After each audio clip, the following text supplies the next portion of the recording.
Reading through the Bible, Genesis 37, Joseph's dreams. Jacob lived in the land where his father had stayed, the land of Canaan. This is the account of Jacob. Notice another one of the Toledot here, the account of Jacob. Joseph, a young man of 17, was tending the flocks with his brothers, the sons of Bilhah and the sons of Zilpah, his father's wives, and he brought their father a bad report about them.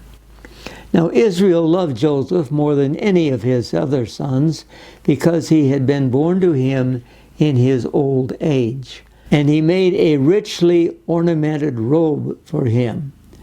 When his brothers saw that their father loved him more than any of them, they hated him and could not speak a kind word to him. Joseph had a dream, and when he told it to his brothers, they hated him all the more. He said to them, "Listen to this dream I had. We were binding sheaves of grain out in the field, when suddenly my sheaf rose and stood upright, while your sheaves gathered around mine and bowed down to it." His brothers said to him, "Do you intend to reign over us? Will you actually rule us?" And they hated him all the more because of his dream and what he had said. Then he had another dream, and he told it to his brothers. "Listen," he said, "I had another dream, and this time the sun and moon and 11 stars were bowing down to me." When he told his father, as well as his brothers, his father rebuked him and said, "What is this dream you had? Will your mother and I and your brothers actually come and bow down to the ground before you?" His brothers were jealous of him, but his father kept the thing in mind.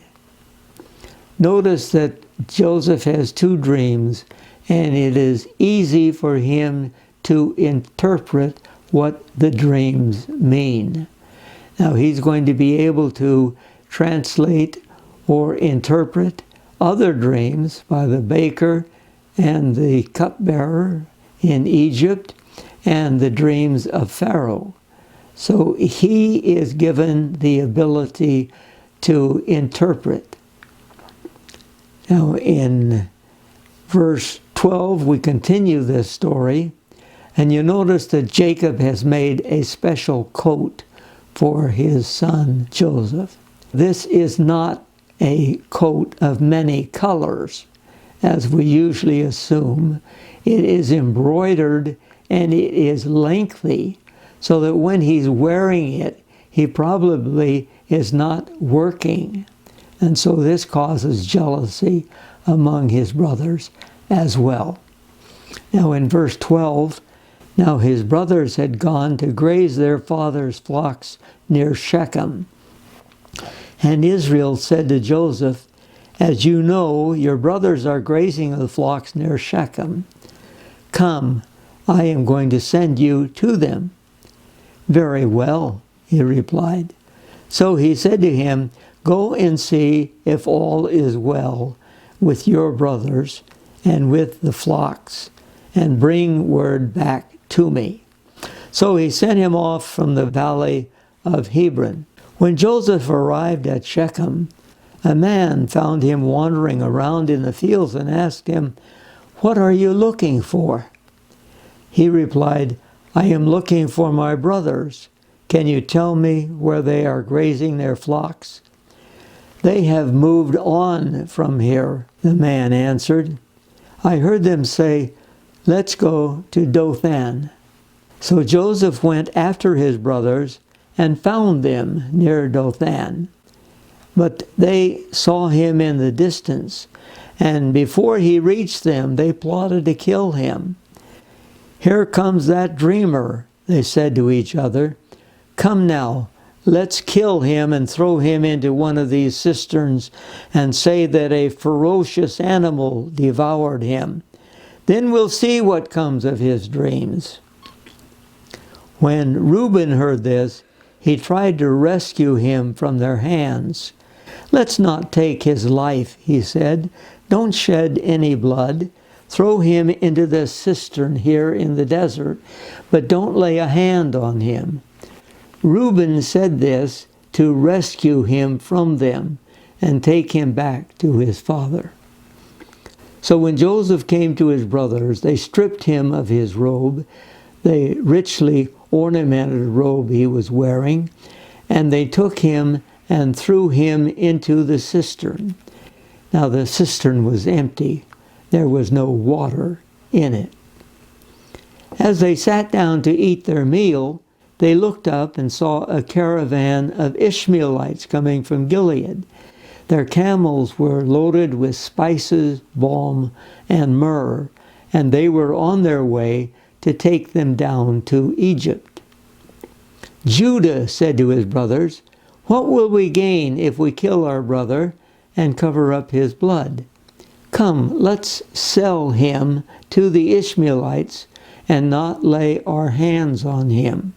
After all, he is our brother, our own flesh and blood." His brothers agreed. So when the Midianite merchants came by, his brothers pulled Joseph up out of the cistern and sold him for 20 shekels of silver to the Ishmaelites, who took him to Egypt.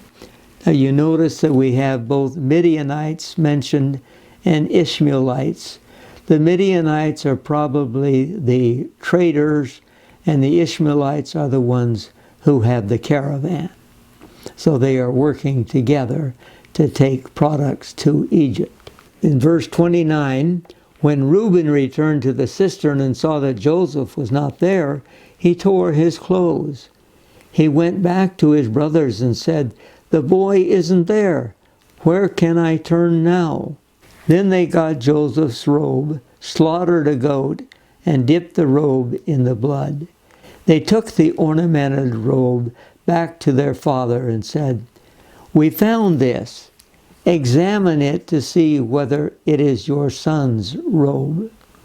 He recognized it and said, "It is my son's robe. Some ferocious animal has devoured him. Joseph has surely been torn to pieces." Then Jacob tore his clothes, put on sackcloth, and mourned for his son many days.